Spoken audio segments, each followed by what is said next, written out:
పల్లవి మూడవ భాగం. రెండవ భాగంలో పల్లవి మళ్ళీ తల్లి కాబోతుందని తెలిసి కళ్యాణి కొంచెం నిరసనగా మాట్లాడుతుంది. దాంతో కళ్యాణి చక్రపాణి బాధపడతారు. కానీ తప్పు తెలుసుకున్న కళ్యాణి పల్లవిని సారీ అడుగుతుంది. కథ కొనసాగుతుంది. వంట పూర్తి చేసి అన్ని టేబుల్ మీద సర్ది ఒళ్ళంతా ఆవిర్లొస్తున్నట్లుగా అనిపిస్తుంటే వెళ్ళి స్నానం చేసి వచ్చింది పల్లవి. చీర కట్టుకొని కుచ్చెళ్ళు సరిచేసుకుంటూ ముందు గదిలోకి తొంగి చూసింది. పిల్లలిద్దరూ బుద్ధిగా కూర్చొని హోంవర్క్ చేసుకుంటున్నారు. బొట్టు పెట్టుకుని జడల్లుకుంటూ, బేబీ పదండి, కాసేపు డాబా మీద కూర్చుందాం, డాడీ వచ్చేదాకా, రాత్రి అన్నం తిన్నాక హోంవర్క్ చేసుకుందురు గాని అంది. అప్పుడే స్నానం చేసొచ్చిన ఒళ్ళంతా చెమట పట్టడంతో మహా చిరాగ్గా ఉందామకు. తల్లి చెప్పిందే తడువుగా ఇద్దరూ పుస్తకాలు మూసేసి డాబా మీదికి పరిగెత్తారు. తలుపులు మూసి ఆ వెనకే పల్లవి బయలుదేరింది. మెట్లెక్కబోతుంటే సోమనాథం పలకరించారు. అమ్మ నాన్న వస్తున్నారట కదమ్మా అంటూ. అవును తాతయ్య, సూడిదలివ్వడానికి అమ్మ నాన్న అన్నయ్య వదిన కూడా వస్తున్నారు. పోనీలే, చూసి చాలా రోజులే అయింది. అవును తాతయ్య, నేను చూసి చాలా రోజులైంది అంది పల్లవి చిన్నగా నవ్వుతూ. పైకి వెళ్తున్నావులా ఉంది, వెళ్ళమ్మా అంటూ మళ్ళీ పుస్తకంలో తలదూర్చుకున్నారు ఆయన. పల్లవి వెళ్ళేసరికి పిల్లలిద్దరూ మధు సుగుణల ఒళ్ళో చేరి కబుర్లు చెప్తున్నారు. రా పల్లవి, తను పక్కకు జరిగి మంచం మీద చోటిచ్చింది సుగుణ. మధుసూదన్ రావు గారు ఏమిటి రోజు తీరిగ్గా ఉన్నారు నవ్వింది పల్లవి. మధుసూదన్ సాధారణంగా రాత్రి 9-10 అయితే గాని ఆఫీస్ నుంచి ఇంటికి రాడు. వచ్చాక వెంటనే భోంచేయడం, అలసిపోయి ఉన్న మీదట వెంటనే నిద్రపోవడం, పొద్దుట ఆఫీస్కి వెళ్లే వరకు భార్యతో కాస్త సరదాగా కబుర్లు చెప్తాడు. ఆఫీస్కి పుస్తకట్టేశాక మళ్ళీ నన్నెందుకు పెళ్లి చేసుకున్నారు అని విసుక్కుంటుంది సుగుణ.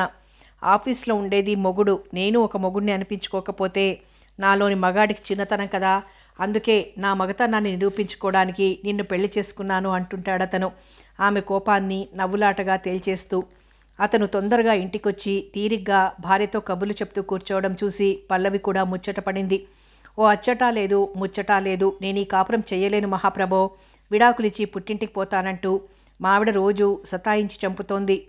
ఆఫీస్లో నా మొగుడు కాళ్ళు పట్టుకొని నా పాతివ్రత్యాన్ని నిరూపించుకొని తొందరగా ఇంటికి వెళ్లే వరం ప్రసాదించమని కోరుకొని వచ్చి ఈవిడిగారు ఎదుటి చేతులు కట్టుకొని నా పతిభక్తిని నిరూపించుకున్నాను. భార్య వైపు చూసి చిలిపి నవ్వులు రువ్వాడు మధుసూదన్. చాలేండి సరసం, ఎవరైనా వింటే నవ్వుతారనైనా ఆలోచనే లేదు విసుక్కుంది సుగుణ. పోనీలే సుగుణ, ఇక్కడ కొత్త వాళ్ళు ఎవరున్నారని అతనంతగా ఆలోచించడానికి. ఇద్దరు చిలిపి తగవుని చూస్తూ ముసిముసిగా నవ్వుకుంది పల్లవి. అత్తయ్య మావయ్య ఎదుట కూడా ఇలాగే మాట్లాడతారు పల్లవి. ఈ కాలం ఆడపిల్లలు మరీ బరితెగించిపోయారు. భర్తల్ని గుప్పిట్లో పెట్టుకుని తోలుబొమ్మలాటలాడిస్తున్నారు. మా కాలంలో ఇలాంటి వెరగం తల్లి అంటూ సూటిపోటిగా మాట్లాడుతున్నారు అత్తయ్య. ఈయన గారి మాటలన్నీ నిజమనుకొని ఎలా అనిపిస్తుంది నా మనసుకి. ఆ మాట అంటుంటే సుగుణ కళ్ళల్లో నీళ్లు గిర్రున తిరిగాయి. అమ్మ పెద్దది, చాదస్తంగా ఏదో అంటుంది, అవన్నీ పట్టించుకోవద్దని నీకెన్నిసార్లు చెప్పాలి. మా ఆవిడ్ని అలా ఎందుకు సాధిస్తావని వెళ్ళి ఆ ముసలావిడితో గొడవ పడమంటావా? సర్దుకుపోవడం నేర్చుకోవాలి కానీ అనవసరంగా గొడవలు సృష్టించుకుంటే సంసారాలు సాగుతాయా? ఆమె ఎన్నిసార్లు చెప్పినా అర్థం చేసుకోవేం? చిరాకు పడ్డాడు మధు. కాస్త చల్లబడిన వాతావరణం మళ్ళీ వేడి పుంజుకున్నట్లు అనిపించింది పల్లవికి. ఊరుకో మధు, అలా చిరాకు పడితే ఎలా? తన వాళ్ళందరినీ వదులుకొని నిన్ను నమ్ముకొని నీతో వచ్చింది సుగుణ. ఆమె సంతోషంగా ఉంటేనే నీకు సుఖము సంతోషమును. అసలే బాధపడుతున్న మనిషికి సర్ది చెప్పాలి కానీ చిరాకు పడితే ఇంకా బాధపడదు. అయినా మధు, సర్దుకుపోవడం అనేది నువ్వన్నంత తేలిక కాదు. ఆమెకి మనసు అనేది ఉంది. ఆ మనసులో మమతలు, మమకారాలు, కోరికలు అన్నీ ఉంటాయి. ఇంట్లో ఉండే ఇద్దరి ఆడవాళ్ల మధ్య సఖ్యత లేకపోతే బాధ వర్ణనాతీతం. నీకు కోపం వచ్చినా సరే కానీ ఈ మధ్య అమ్మమ్మకి చాదస్తం మరీ ఎక్కువైపోయింది అంది పల్లవి. నిజమే, ఆ విషయం నాకు తెలుసు పల్లవి. అన్నయ్య అందరూ ఎవరిదారిన వాళ్ళు వెళ్ళిపోయారు. నేను వీళ్ళని వదిలేసి వెళ్ళిపోతే లోకమందరూ ఏమనుకుంటారు? అయినా కనీ పెంచి పెద్ద చేసిన వాళ్ళు ఏదైనా అన్నా అంతగా పట్టించుకొని బాధపడకూడదు. రేపు మనము ముసలివాళ్లమవుతాం, మనకి చాదస్తం ఎక్కువవుతుంది. అప్పుడు మన మాటలు చేతలు మన పిల్లలకి విసుగ్గానే అనిపిస్తాయి అన్నాడు మధు. వాళ్ళని ఒంటరిగా వదిలేసి మన దారి మనం చూసుకుందామని ఇప్పుడు నేను అనడం లేదు. నాకు తల్లిదండ్రులున్నారు. కానీ కోడలు కూడా మనిషేనన్న ఆలోచన లేకపోతే, కాస్తైనా లేకపోతే ఎంతకాలమని నేను మాత్రం భరించగలను? ఆవిడ్ని బెదిరించి పారేసి నా ఇష్టం చెల్లించుకోవడానికి క్షణం కూడా పట్టదు. కానీ ఎందుకని నోరు మూసుకుని ఉంటున్నాను? నా భర్త తల్లి నాకు తల్లి లాంటిదే. పెద్దావిడిని అనవసరంగా ఎందుకు అగౌరవపరచాలని ఊరుకుంటుంటే రోజురోజుకి ఎక్కువైపోతోంది. కొడుకు ఇంట్లో ఉన్నంతసేపు నోట్లో నాలుక లేనట్లు ఉండే మనిషి తన ఆఫీస్కి వెళ్ళిపోగానే ఇష్టం వచ్చినట్లు సూటిపోటి మాటలతో చిత్రవద చేస్తారు. ఆ మాట చెప్తే తల్లి మీద నేరం చెప్తున్నాను అనుకుంటారని ఎప్పటికప్పుడే నోరు మూసుకొని ఊరుకుంటున్నాను. గండిపడిన చెరువులా ఉంది ఆమె పరిస్థితి. ఊరుకో సుగుణ, బాధపడకు. ఏదో మార్గం ఆలోచించాలి కానీ ఏడిస్తే సమస్య పరిష్కారం అవుతుందా? ఆమె భుజం తట్టింది పల్లవి. సారీ సుగుణ, నిజంగా అమ్మ నిన్నింతగా బాధ పెడుతోందని నాకు అస్సలు తెలియదు. చాదస్తంగా నన్ను ఏదో అంటూనే ఉంటుంది. అలాగే అనుకున్నాను. పోనీ గడ్డం గోక్కుంటూ కొన్నాళ్ల పాటు వాళ్ళని అన్నయ్యల ఇంటికి పంపించమంటావా? స్వంత ఇల్లు ఎలా వదిలి వెళ్ళాం అని నాన్న గొడవ చేస్తారేమో. పోనీ నువ్వే చెప్పు, ఏం చేస్తే బాగుంటుందో? అతనికంతా అయోమయంగా ఉంది. ఆఫీస్ నుంచి రాగానే రిఫ్రెష్ అయి డాబా మీదికి వచ్చిన కళ్యాణి పక్క డాబా మీద ఉన్న వీళ్ళని చూసి ఏమిటి మంత్రాలోచనలో ఉన్నట్లున్నారు అంది ముగ్గురిని చూస్తూ. అప్పటికి బాగా చీకటి పడిపోయింది. వెన్నెల డాబా అంతా పరుచుకుంది. తెల్లగా చల్లగా. ఎండకి కాలి కాలి ఉన్న గచ్చు ఇంకా వేడిగానే ఉంది. కళ్యాణి అడిగిన మాటకి సమాధానం చెప్పకుండానే ఏమిటి రోజు ఇంత లేటుగా వచ్చావు అడిగింది పల్లవి. ఇయర్ ఎండింగ్ కదా, వర్క్ ఎక్కువగా ఉంది. ఇంకా మీ శ్రీవారు రాలేదా అడిగింది కళ్యాణి. నేను అర్లీగా వచ్చానుగా, అతను లేటుగా వస్తాడు అన్నాడు మధు నవ్వుతూ. పల్లవి సడన్గా తల తిప్పి, మధు, సుగుణకి కూడా ఏదైనా జాబ్ చూడరాదు? తనకి కాస్త రిలీఫ్గా ఉంటుంది. పగలంతా ఒక్కతే ఉంటే విసుగొచ్చి అమ్మ కూడా తనెప్పుడొస్తుందా అని ఎదురు చూస్తూ ఆత్మావలోకనం చేసుకునేందుకు అవకాశం ఉంది అంది. సరేలే, భార్య బిడ్డల్ని పోషించుకోలేనంత హీనస్థితిలో లేరట ఈ దొరగారు వెటకారంగా అంది సుగుణ. అంత కోపం ఎందుకు సుగుణ? ఆ విధంగానైనా నీకు రిలీఫ్ దొరుకుతుందంటే నాకు ఇష్టం లేకపోయినా ఒప్పుకుంటాను. అనవసరంగా నువ్వు హైరాణ పడ్డం ఇష్టం లేక అలా వంక పెట్టానన్నాడు మధు. వాతావరణం పూర్తిగా చల్లబడి చల్లటి గాలి తెమ్మెరలు మనసుల్ని రంజింపజేస్తున్నా దోమలు చుట్టూ తిరుగుతూ గుయ్యమంటూ చిరాకు పరుస్తున్నాయి. పిల్లలిద్దరూ నిద్రకి ఒరుగుతూ ఉండడం చూసి వాళ్ళని లేపి కిందికి దిగొచ్చింది పల్లవి. అన్నం కలిపి వారిద్దరికీ తినిపించి నిద్రపుచ్చింది. 10 అవుతుంటే వచ్చాడు చక్రపాణి. తన కోసం తిండి తినకుండా నిద్రపోకుండా కళ్ళల్లో ఒత్తులు వేసుకుని ఎదురు చూస్తున్న భార్యని అపురూపంగా దగ్గరకు తీసుకుని, సారీ పల్లు, మా మేనేజర్ గారింట్లో పార్టీ అయితే వెళ్ళక తప్పలేదు అన్నాడు సంజాయిషి ఇస్తున్నట్లుగా. పర్వాలేదులేండి, వెళ్ళి డ్రెస్ మార్చుకొని రండి, భోజనం చేద్దాం అంది అతని ముక్కు పట్టి ఊపుతూ. ఆకలి లేదు అనబోయి తను తినడం మానేస్తుందని ఆ ప్రయత్నం విరమించుకొని డ్రెస్ మార్చుకోవడానికి ఉపక్రమించాడు చక్రపాణి. కాలింగ్ బెల్ మోగడంతో నిద్రపోతున్న పల్లవికి మెలకు వచ్చేసింది. అయినా లేవడానికి బద్ధకంగా అనిపించి, ఎవరు అంది ఆవలింత నాపుకుంటూ. నేనే, తలుపు తీయి. చక్రపాణి గొంతు విని టైం చూసింది. 3:30 కావస్తోంది. ఇంత తొందరగా వచ్చారేమిటబ్బా అనుకుంటూ లేచి వెళ్ళి తలుపు తీసి భర్త ఎప్పట్లా చిరునవ్వుతో హుషారుగా లేకపోవడం గమనించి, ఏవండి, ఏమిటి అలా ఉన్నారు ఆదుర్దాగా అడిగింది నిద్రమత్తు పూర్తిగా వదిలిపోగా. ఏమీ లేదు పల్లు, బలవంతంగా నవ్వడానికి ప్రయత్నించి విఫలుడయ్యాడు. ఏమిటింత తొందరగా వచ్చేశారు? చెప్పలేనంత ఆరాటంగా ఉందామెకి. అబ్బే ఏం లేదు, ఊరికినే వచ్చేయాలనిపించి వచ్చేశాను. పిల్లలిద్దరూ ఇంకా రాలేదా అన్నాడు తడబాటు అణుచుకుంటూ. ఇంకా రాలేదు. అసలేం జరిగిందో చెప్పండి. ఏడ్చేయడానికి సిద్ధంగా ఉందామే. అరే ఏమీ లేదంటుంటే అనవసరంగా అలా వరి అవుతావెందుకు? సరే గాని మీ అమ్మని నాన్నని చూడాలనుందన్నావుగా, త్వరగా రెడీ అవు, సాయంకాలం ట్రైన్కి వెళ్దాం అన్నాడు మాట మార్చేస్తూ. మీరేదో దాస్తున్నారు. వారం రోజుల్లో వాళ్లే రాబోతుంటే ఇప్పుడు మనం వెళ్ళడం ఏమిటి? నీ దగ్గర దాపరికం ఏమిటి పల్లు? నా మీద నీకు నమ్మకం లేదా? ప్లీజ్ అనవసరంగా అలా అదొద్దపడకు, నా మాట విను ప్లీజ్ బ్రతిమాలాడు. అసలేం జరిగిందో చెప్పే వరకు మీ మాట అస్సలు వినను. నేనంటే మీకు లెక్కలేనప్పుడు మీ మాట నేనెందుకు వినాలి? సారీ పల్లవి, నువ్వంటే నాకు లెక్కలేక కాదు. నువ్వు బాధపడుతుంటే చూడలేక చెప్పడానికి నోరు రావడం లేదు. బాధపడను, చెప్పండి. సరే ముందు నువ్వు ఇలా స్థిమితంగా కూర్చో.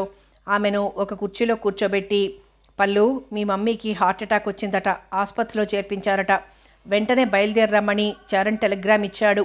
మెల్లగా అసలు విషయం బయటపెట్టాడు. ఏవండి అంటూ ఏడుస్తూ అతని గుండె మీద వాలిపోయింది పల్లవి. పల్లవి ప్లీజ్, అసలే నీ ఆరోగ్యం బాగాలేదు. ఇవాళే మనం బయలుదేరి పెడదాం. మనం వెళ్ళేసరికి అత్తయ్య పూర్తిగా కోలుకుంటారు. నిజం, నేను చెప్తున్నానుగా, నా మాట విను ప్లీజ్. అతను బ్రతిమాలి బుజ్జగిస్తున్న కొలది ఆమె దుఃఖం అధికమవుతోంది. ఈలోగా పిల్లలు వచ్చేశారు. ఏడుస్తున్న తల్లిని చూసి బిక్కమొహాలతో తండ్రి దగ్గర నిలబడ్డారు. నాగరత్నమ్మ, సోమనాథం, విశాలాక్షమ్మ వచ్చి పల్లవికి ఎంతో ధైర్యం చెప్పారు. 6 గంటలకి కళ్యాణి ఆఫీస్ నుంచి వచ్చి విషయం తెలిసి చెప్పులైనా విడవకుండా పల్లవి దగ్గరికి పరిగెత్తుకొచ్చింది. కుమిలి కుమిలి ఏడుస్తున్న పల్లవిని చూసి, ఏమిటే, గుండె తీసి మరో గుండెని అమరుస్తున్న ఈ రోజుల్లో ఆఫ్టర్ ఆల్ హార్ట్ అటాక్ అంటే ఇంతగా గాబరా పడిపోవాలా? నేను చెప్తున్నాను విను. మీరు వెళ్ళేసరికి ఆంటీ కులాసాగా ఉంటుంది. నీతో చక్కగా కబుర్లు చెప్తుంది. అనవసరంగా ఇలా ఏడ్చి నీ ఆరోగ్యం పాడు చేసుకున్నందుకు బాధపడుతుంది కూడాను అంటూ చనువుగా కోప్పడుతూ పల్లవిని ఓదార్చింది. కానీ పల్లవి లోనికి వెళ్ళినప్పుడు చక్రపాణి చెప్పిన మాట విని అవక్కయింది కళ్యాణి హార్ట్ అటాక్ వచ్చి ఆంటీ పోయారని ఆఫీస్కి ట్రంక్ కాల్స్ చేసి చెప్పాడు చరణ్. వెంటనే బయలుదేరొస్తున్నామని, వచ్చే వరకు డెడ్ బాడీని ఉంచమని చెప్పాను. ఈ వార్త వింటే పల్లవి ఏమవుతుందోనని నాకు భయంగా ఉంది. బాధగా ధ్వనించింది అతని గొంతు. ఒక్క క్షణం ఏం మాట్లాడాలో తోచలేదు కళ్యాణికి. ఉబికి వస్తున్న దుఃఖాన్ని ఆపుకుంటూ, నాకే ఇంత బాధగా ఉంది. ఆ పిచ్చి మొద్దు అస్సలు తట్టుకోలేదు. అక్కడికి వెళ్లే వరకు చెప్పొద్దు. ఒక క్షణం ఆలోచించి మీతో నేను కూడా వస్తాను అంది కళ్యాణి. ఆ మాట నేనే అందామనుకుని మళ్ళీ మీరేమనుకుంటారోనని ఆగిపోయాను. కళ్యాణి, అక్కడికి వెళ్ళాక పల్లవిని ఆపడం నా తరం కాదు. నేనేమీ అనుకోను పాణిగారు. ఆంటీ నాకు తల్లితో సమానమే. పల్లవితో సమానంగా నన్ను ఎంతో అభిమానంగా చూసింది. చివరిసారిగా ఆంటీ ముఖాన్ని కళ్ళారా చూడాలి అంటూ పల్లవి అటుగా రావడంతో, పల్లు, మీతో నేను కూడా వస్తున్నాను పదవే. ఆంటీని చూడాలని నా మనసు పీకుతోంది. అమ్మకు చెప్పొస్తాను. తన కళ్ళల్లోని నీళ్లు పల్లవి కంటపడకుండా తలా పక్కకి తిప్పుకొని గబగబా బయటికి నడిచింది కళ్యాణి. గొంతులో ఏదో అడ్డుపడినట్లుగా జీరగా ధ్వనించింది ఆమె మాట. పల్లవి, దారి పొడుగునా అనవసరంగా నువ్వు ఇలా ఏడుస్తూ కూర్చుంటావా? నీ ఆరోగ్యం పాడైతే ఆంటీ మరింత బాధపడతారు చెప్పింది సుగుణ ఓదార్పుగా పల్లవి భుజం తడుతూ. ఎయిర్ బ్యాగ్లో 2 జతల బట్టలు పెట్టుకొని ప్రయాణానికి తయారై వచ్చింది కళ్యాణి. ట్రైన్ ఎక్కించి వస్తానని మధు బయలుదేరుతుంటే సుగుణ కూడా స్కూటర్ ఎక్కింది.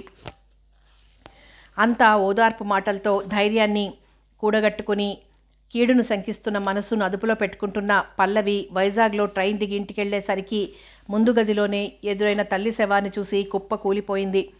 సుబ్బారావు, చరణ్, మల్లిక శవం దగ్గర నుంచి లేచొచ్చి ఆమెను చుట్టుముట్టారు. కళ్యాణి పల్లవి తలని తన ఒడిలోకి తీసుకుంది. సుబ్బారావు పల్లవి తలనిమ్రుతూ, అమ్మా పల్లవి గద్గద స్వరంతో పిలిచాడు. మాళవిక నీళ్లు తెచ్చి ముఖం మీద చల్లింది. చక్రపాణికి కాళ్ళు చేతులు ఆడ్డం లేదు. వారి శ్రమ ఫలించి 10 నిమిషాలకి కళ్ళు తెరిచింది పల్లవి. తన తలనిమురుతున్న తండ్రిని చూసి నాన్నా అంటూ తండ్రి గుండెల మీద వాలిపోయింది. ఊరుకో తల్లి, మీ అమ్మకి మనకి రుణం తీరిపోయింది. మీ అమ్మ అదృష్టవంతురాలమ్మా. తన కోసం ఏడుస్తూ నువ్వు ఇలా ఆరోగ్యం పాడు చేసుకుంటుంటే మీ అమ్మ ఆత్మ శాంతిస్తుందా చెప్పు? తన దుఃఖాన్ని దిగమింగుకుంటూ కూతుర్ని ఓదార్చాడు సుబ్బారావు. పల్లు, నువ్వంటే ఆంటీకి చాలా ప్రేమ. ఆంటీ తిరిగి నీ కడుపునే పుడుతుంది. నువ్వు ఇలా కుమిలిపోతూ ఆరోగ్యం పాడు చేసుకోకూడదు. నువ్వు అసలే వట్టి మనిషివి కాదు. పల్లవి ముఖం తుడిచింది కళ్యాణి. అవును, అమ్మకి నేనంటే అమిత ప్రేమ. నాకు కూతురుగా నా కడుపును పుడుతుందనుకుంటూ లేచి తల్లి మృతదేహాన్ని సమీపించి పైన కప్పిన తెల్లని బట్టని తొలగించింది. ముఖం నిండా పసుపు, పెద్ద బొట్టుతో లక్ష్మీదేవిలా కనిపించింది తల్లి ముఖం. అమ్మా అంటూ అరుస్తూ మృతదేహంపై వాలిపోయింది.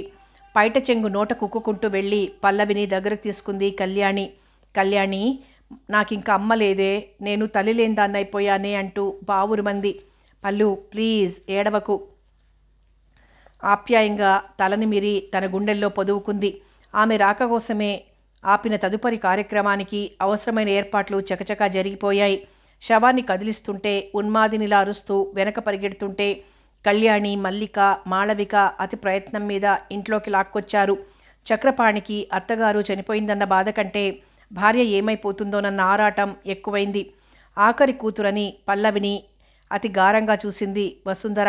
సుబ్బారావు అంతే. మిగిలిన 2 పిల్లల కంటే పల్లవికే తల్లిదండ్రుల దగ్గర చనువెక్కువ.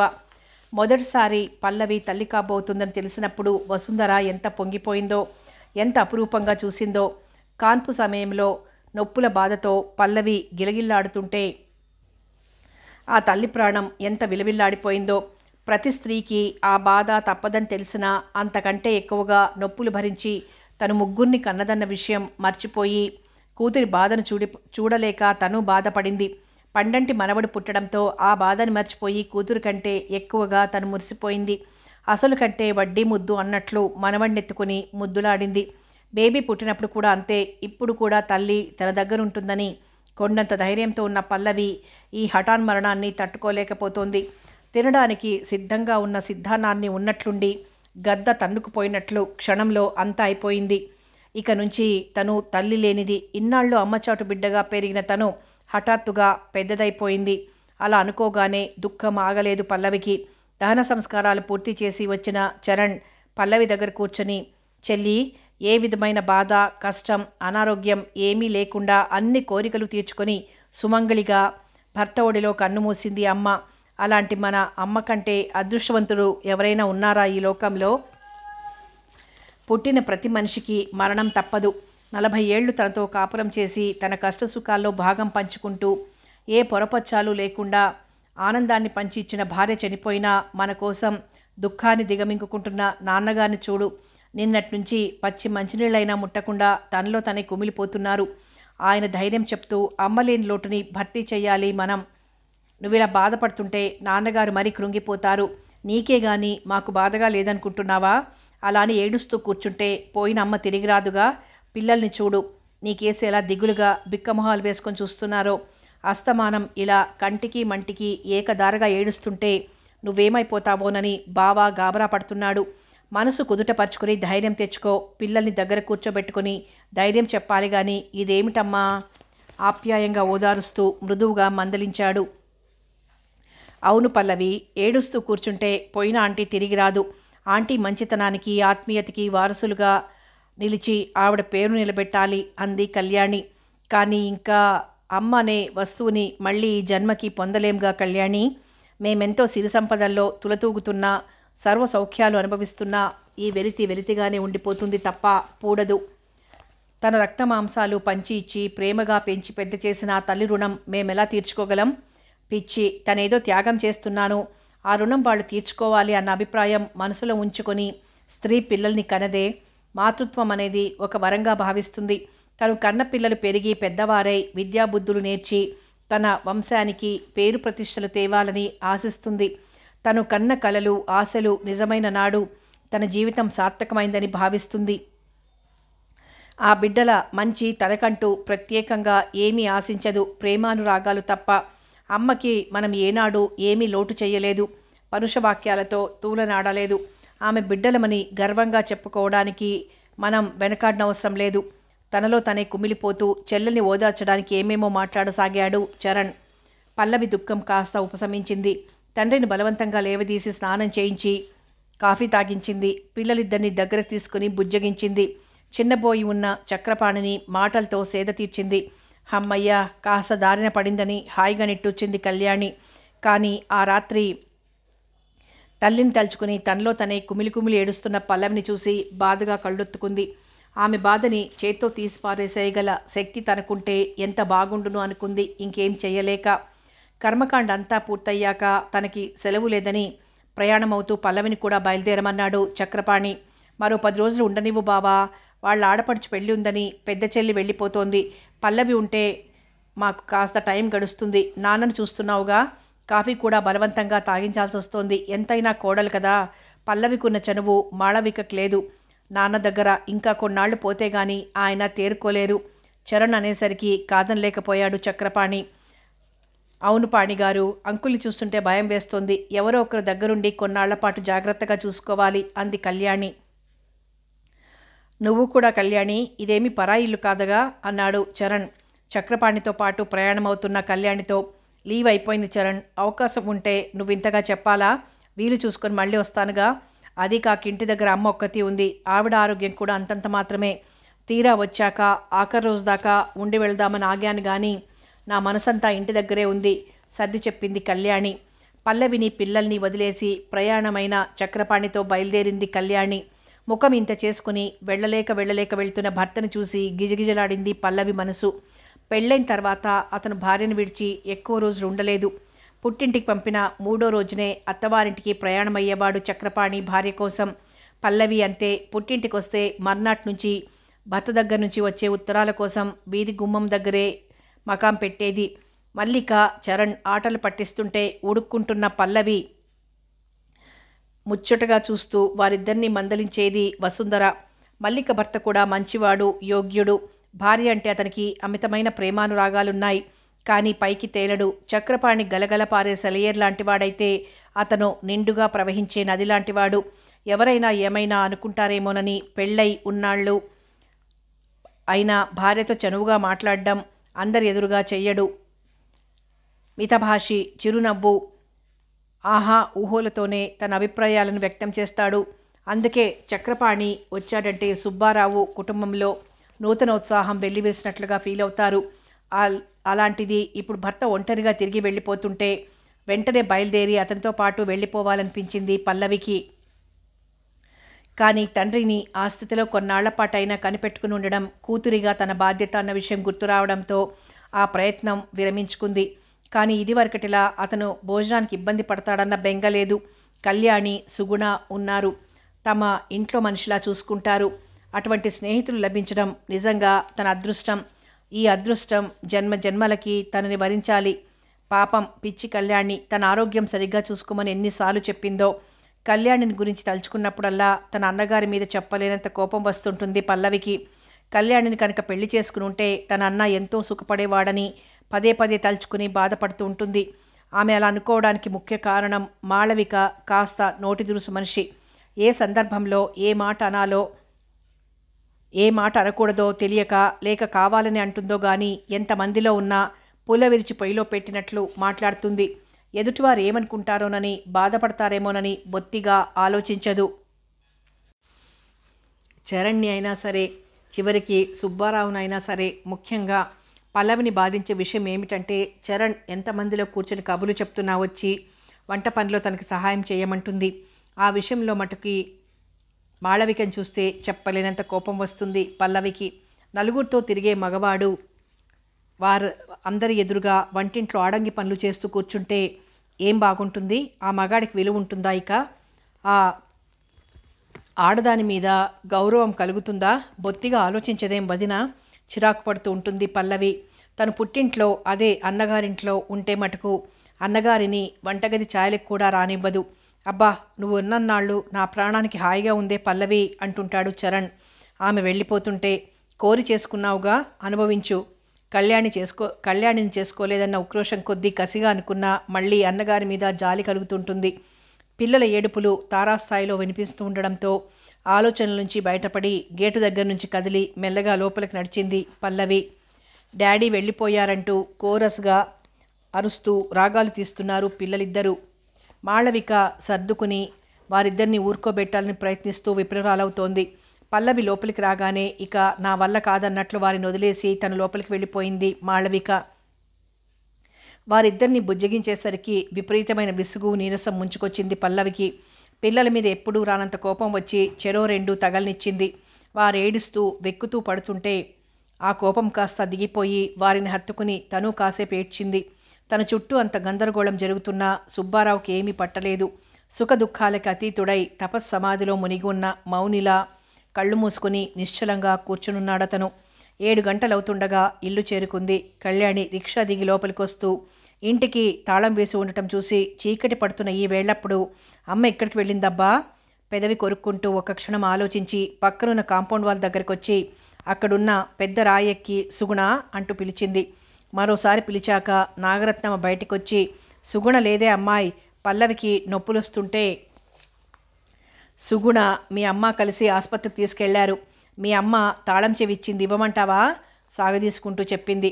వద్దులే అమ్మమ్మ, ఉండనివ్వు. వెంటనే బయటకు వచ్చి రిక్షా ఎక్కింది. పల్లవి ప్రతి నెల మెడికల్ చెకప్ కోసం వెళ్లే విమల నర్సింగ్ హోమ్ ఆమెకు తెలుసు. 1-2 సార్లు పల్లవితో వెళ్ళింది కూడా.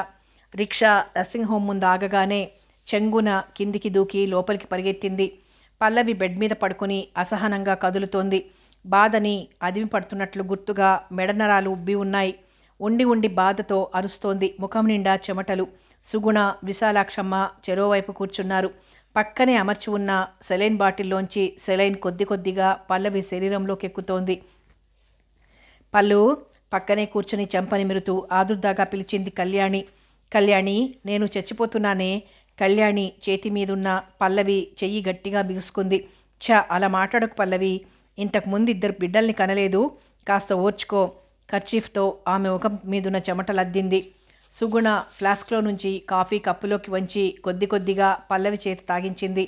కళ్యాణి లేచి బయటకొచ్చి ఆదుర్దాగా ఎదురుచూస్తున్న చక్రపాణి, మధులని బిక్కముఖాలతో దిగులుగా కూర్చుని ఉన్న పిల్లల్ని చూసింది. ఆమెను చూసి ఇద్దరూ గబగబా దగ్గరకొచ్చారు ఎలా ఉందంటూ. పాణిగారు, పల్లవిని చూస్తుంటే నాకెందుకో భయం వేస్తోంది. డాక్టర్ గారితో చెప్పొస్తానంటూ డాక్టర్ విమల రూంలోకి వెళ్ళింది. మధు, పాణి ఆమెను అనుసరించారు. డాక్టర్ విమల చెప్పిన మాట విని శ్రోతలు ముగ్గురు కొయ్యబారిపోయారు. లోపల బిడ్డ అడ్డం తిరిగిందమ్మా. పైగా ఇంకా నెలలు కూడా పూర్తిగా నిండలేదు. ఆపరేషన్ చేయాల్సి వచ్చేట్టుంది. డాక్టర్, మీరు ఏం చేసైనా సరే నా పల్లవిని నాకు దక్కించండి. డాక్టర్ని ప్రాధేయపడ్డాడు చక్రపాణి. చిగురు టాకులా వణికిపోతోంది కళ్యాణి. వెంటనే ఆమె ముఖంలో కోపం నిండుకుంది. అసలు ఇదంతా మీ వల్లనే. మీ సరదా కోసం దానిలా చిత్రహింస పెడుతున్నారు. అసలు మీకెవరిచ్చారు ఈ అధికారం? పాణి మీద విరుచుకుపడింది ముఖం కద్దగడ్డలా చేసుకుని. కళ్యాణి, అనవసరంగా అలా ఎగ్జైట్ అవ్వకు. అతను కూడా చాలా బాధపడుతున్నాడు. అయినా పల్లవికి ఏమీ కాదు. అనవసరంగా గోల చేసి సీన్ క్రియేట్ చేయకు. వెనక నుంచి కళ్యాణి భుజం తట్టాడు మధు. పెద్దగా నిట్టూర్చి, డాక్టర్, ఆపరేషన్ చేయక తప్పదంటే అదేదో తొందరగా కానివ్వండి. పల్లవి బాధ భరించలేకపోతోందని చెప్పి బయటకొచ్చింది. పిల్లలిద్దరూ చెరో పక్క చేరి, ఆంటీ, అమ్మని మేమొకసారి చూడొద్దా? ఏడుస్తూ అడిగారు. వాళ్ళని చూస్తుంటే విపరీతమైన జాలి వేసింది కళ్యాణికి. దీపు, బేబీ, రండి అమ్మని చూపిస్తాను. ముందు తన లోపలికి తొంగి చూసి వచ్చి వారిని తీసుకెళ్ళింది. అంత బాధలోనూ బిడ్డల పిలుపు విన్న ఆ తల్లి వారిని తన గుండెలు కదుముకొని ముద్దు పెట్టుకుంది. కళ్యాణి, నాకేమన్నా అయినా నా పిల్లల్ని నువ్వే చూడాలి. పల్లవి, నో, అలా మాట్లాడకు. నీకేమీ కాదు. నిన్ను నేను బతికించుకుంటాను పల్లవి. ఆమె నోరు మూస్తూ చిన్న పిల్లలా ఏడ్చేసింది కళ్యాణి. మృదువుగా కోప్పడుతూ పల్లవికి ధైర్యం చెప్పసాగింది విశాలాక్షమ్మ. పల్లవి నడుం రాస్తూ సేద తీర్చసాగింది. పల్లవికి ధైర్యం చెప్పాల్సింది పోయి నువ్వే ఇలా అయిపోతే ఎలా అంటూ కళ్యాణిని మందలించింది సుగుణ. ఆ సమయంలో తల్లి గుర్తొచ్చి మరింత బాధగా అనిపిస్తోంది పల్లవికి. అంత క్రితం 2 సార్లు తల్లి పక్కనుంది. కన్న తల్లి పక్కనుంటే కొండంత అండ ఆ చల్లని చెయ్యి బాధల్ని ఇట్టే తీసి పారేస్తుంది. ఇంతమంది ఇన్ని విధాలుగా సేద తీరుస్తూ ధైర్యం చెప్తున్నా ఆ లోటుగానే బాధిస్తోందామెని. స్ట్రెచర్ మీద ఆమెను ఆపరేషన్ థియేటర్కి తరలించారు.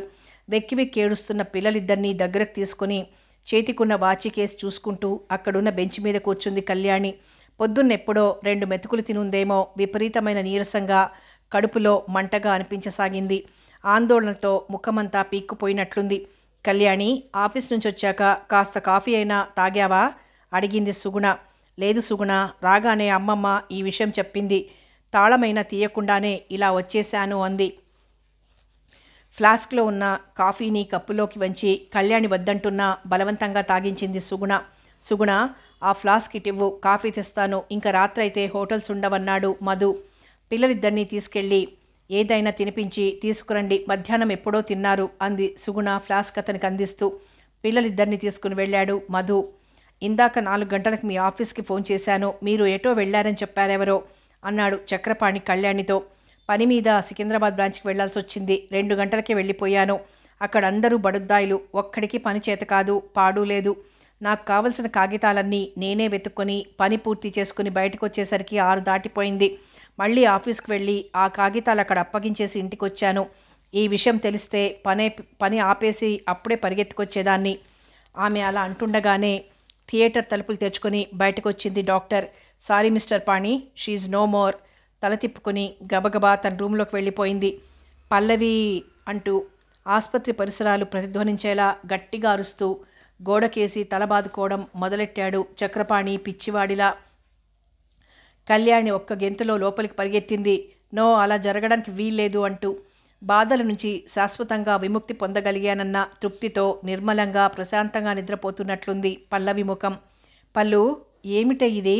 నీ కళ్యాణించి పిలుస్తూ ఉంటే పలకవేమేమొద్దు. నా మీద కోపం వచ్చిందా? పల్లవి, ఏమీ ఎరగందాన్లా అలా కళ్ళు మూసుకొని పడుకోకే.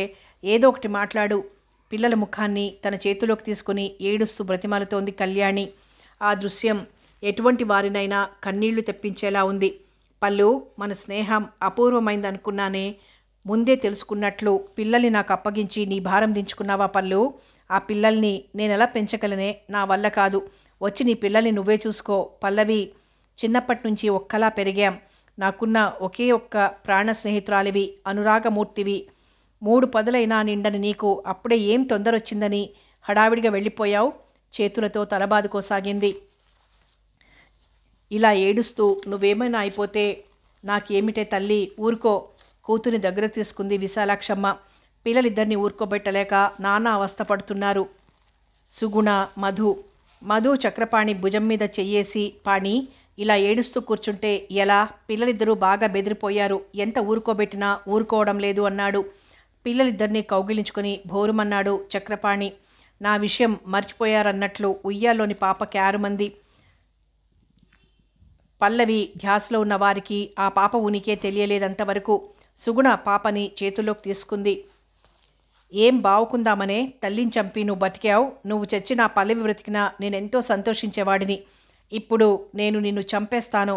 చక్రపాణి ఆ పాప పీకని నులిమెయ్యబోతుంటే మధుసూదన్ చటుక్కున అతన్ని వెనక్కి తోసేశాడు. మీరసలు మనిషా, రాక్షసులా? కన్నబిడ్డని గొంతు నులిమి చంపడానికి మీకు చేతులు ఎలా వస్తున్నాయి?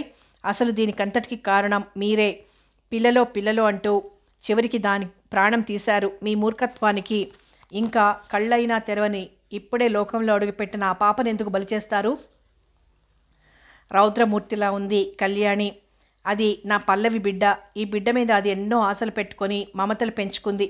ఆడపిల్లే పుట్టాలని, దానికి తన తల్లి పేరే పెట్టుకొని ఆ బిడ్డలో తన తల్లిని చూసుకోవాలని ఎంతో కోరికగా ఉందని నాతో చాలాసార్లు అంది. కన్న తండ్రిలా ఆ పాపని అక్కుని చేర్చుకోగలిగితే చేర్చుకోండి, లేదా మీకేమీ సంబంధం లేనట్లు ఊరుకోండి. అంతేగాని మరో విధంగా ప్రవర్తిస్తే పర్యవసానం చాలా తీవ్రంగా ఉంటుంది, కఠినంగా అంది కళ్యాణి. చేతులతో ముఖం కప్పుకున్నాడు చక్రపాణి. పాపా, నువ్వెంత దురదృష్టవంతురాలివమ్మా. పుట్టగానే తల్లిని కోల్పోయావు. తండ్రి చేత ద్వేషింపబడుతున్నావు. ఇంకా ఒంటరిగా నువ్వు ఈ లోకంలో ఎలా బతకగలవమ్మా? బతకలేవు. లోకం తెలియని నీకు నేను అండగా నిలబడతానమ్మా. ఇక నుంచి నువ్వు నా బిడ్డవి. నీలో మీ అమ్మని చూసుకుంటూ తృప్తి పడతానమ్మా. కళ్యాణి కళ్ళు జలజల వర్షిస్తూ పాపముఖాన్ని అభిషేకించాయి. వెచ్చని ఆ కన్నీళ్లలో ఏదో ఆత్మీయత గోచరించింది కాబోలు. పాప ఏడు పాపేసింది ఠక్కున. తనకి కొండంత అండ దొరికిందన్నట్లు తృప్తిగా నిశ్చింతగా కళ్ళు మూసుకొని పడుకుంది. పల్లవి మృతదేహాన్ని ఇంటికి తీసుకువెళ్లేందుకు ఏర్పాట్లు చేయసాగాడు మధు. స్వప్నావిష్టునిలా చెప్పినట్లు చేస్తూ వారి వెంట బయలుదేరాడు చక్రపాణి. అమ్మా, పాప జాగ్రత్త అంటూ ఆఫీస్కి బయలుదేరింది కళ్యాణి. గుమ్మం పక్కగా తలవంచుకొని చేతులు కట్టుకొని నిలబడి ఉన్న చక్రపాణిని చూసి కాళ్ళకేదో అడ్డుపడినట్లు టక్కు నాగిపోయింది. పాణిగారు, అలా ఉన్నారేమిటి? పాప బాబు స్కూల్కి వెళ్ళారుగా? మెల్లగా తల పైకెత్తి వెళ్ళారు కళ్యాణి అన్నాడు. పల్లవి చనిపోయిన దగ్గర నుంచి అతని ముఖంలో కళాకాంతులు లేవు. చైతన్యం ఆగిపోయిన నదిలా ఉన్నాడు. ముఖమంతా పీక్కుపోయి కళ్ళు లోతులోకి పోయాయి. గడ్డం చేసుకోవడం మానేశాడు. ఒత్తుగా పెరిగిన ఆ గడ్డమే అతని ముఖంలోని చాలా భాగాన్ని కప్పేసింది. నాతో ఏదైనా మాట్లాడాలా? అడిగింది. అతను ఎందుకు వచ్చాడో అర్థమవుతున్నా. నీకు ఆఫీస్కి టైం అవుతున్నట్లుంది. సారీ, పెద్ద పనేం లేదు కళ్యాణి.